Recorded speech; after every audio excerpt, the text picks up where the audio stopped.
Estudio crítico sobre la alfabetización en el Paraguay. Ricardo Martín Almada, 1985. Voz en off, Miguel Yegros. Relator, Miguel Yegros. 2025. Capítulo 3, sección 3, episodio 8. Sean todos bienvenidos. 3.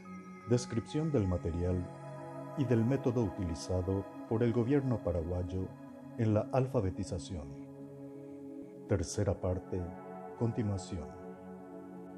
Podemos esquematizar de la manera siguiente.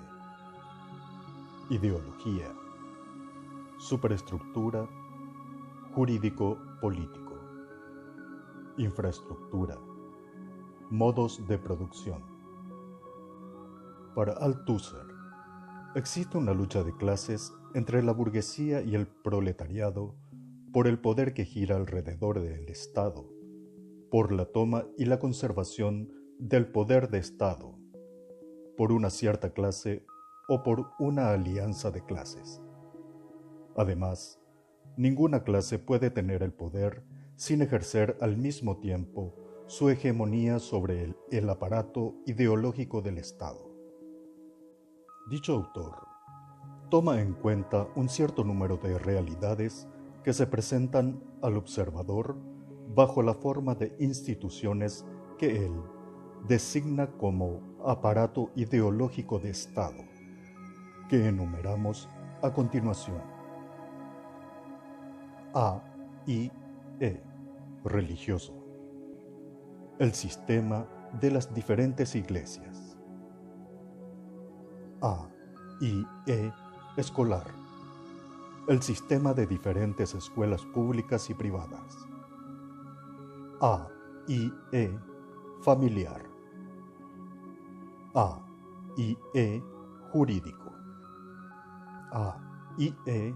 Político. A, I, E. Información. Prensa, radio, televisión. A, I, E. Cultural. Letras, bellas artes, etc. A, I, E. Sindicatos. El gobierno actual, para mantenerse en el poder, utiliza el aparato represivo de Estado, que se caracteriza por la violencia, y el aparato ideológico, cuya sección abarca todas las etapas de formación y desarrollo social del individuo, y la alfabetización no escapa de este aparato ideológico.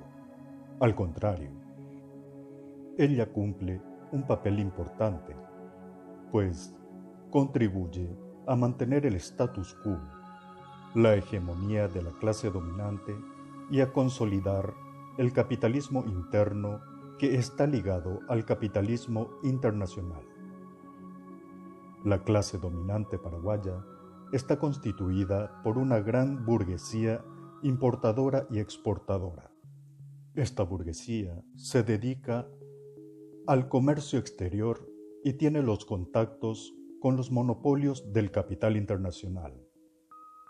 Este sector, que está representado por 1.500 familias, controlan los medios de producción, participan en el poder y controlan igualmente el aparato ideológico, utilizándolo en la gestión nacional, con la evidente intención de ocultar los hechos reales y justificar el sometimiento del pueblo y la apropiación de su trabajo. La situación de dependencia se da por esa ideología. Al mismo tiempo, encubre la estructura de subordinación nacional que subyace en aquellas relaciones de sometimiento. En relación a la burguesía, ella está representada por las pequeñas industrias, como las fábricas de fósforos, cigarrillos, etc. Este grupo está en desacuerdo con la gran burguesía, que establece los precios de mercado, lo cual no conviene a la pequeña burguesía. La pequeña burguesía no participa en el control del aparato ideológico. Para nuestro estudio, tomamos el aparato ideológico de Estado escolar. Ha de ver la ideología que vehiculiza el manual abecedario guaraní.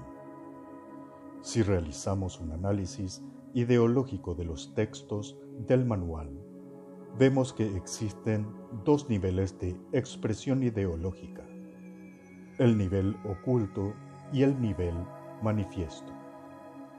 Nivel oculto.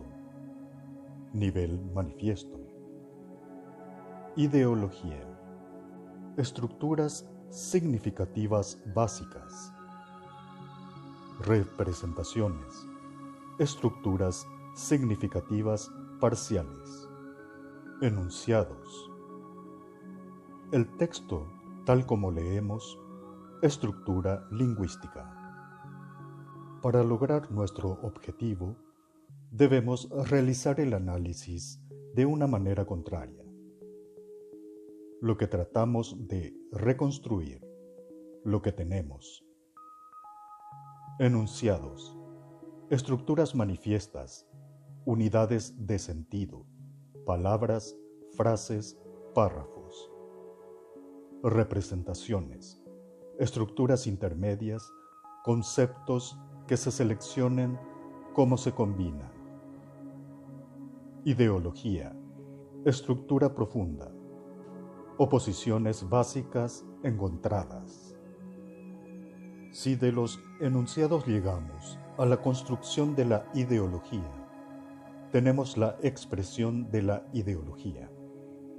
Las manifestaciones ideológicas no se descubren con una primera lectura, sino que están subyacentes, es decir, que no vamos a encontrar la ideología directamente en el cuerpo de los enunciados lingüísticos que podemos leer inmediatamente, sino en el sistema de reglas semánticas que sirven para generar determinado tipo de mensaje. Para lograr la reconstrucción de la ideología utilizaremos el análisis de contenido, que es un método de estudio y de análisis de la comunicación. Es también una técnica de razonamiento a través de procedimientos de identificación sistemática, determinada por el mensaje, donde las cosas observadas no son comportamientos, sino una traducción simbólica. El material simbólico, en la que encontramos las actitudes, los valores vehiculizados, son representados en este estudio de manera indirecta. En este caso concreto, el manual abecedario guaraní, y no en forma directa, diálogo del maestro con el alumno. El estudio de análisis de contenido está dividido en dos partes. El primero consiste en analizar el manual tomado de dos variables. A. Índice de dificultad. B. Índice de interés humano. El segundo consiste en el establecimiento de una hoja de codificación que permita establecer varias categorías para su posterior estudio. Continuaremos en el siguiente episodio. Muchas gracias por asistir. Voz en off, Miguel Yegros.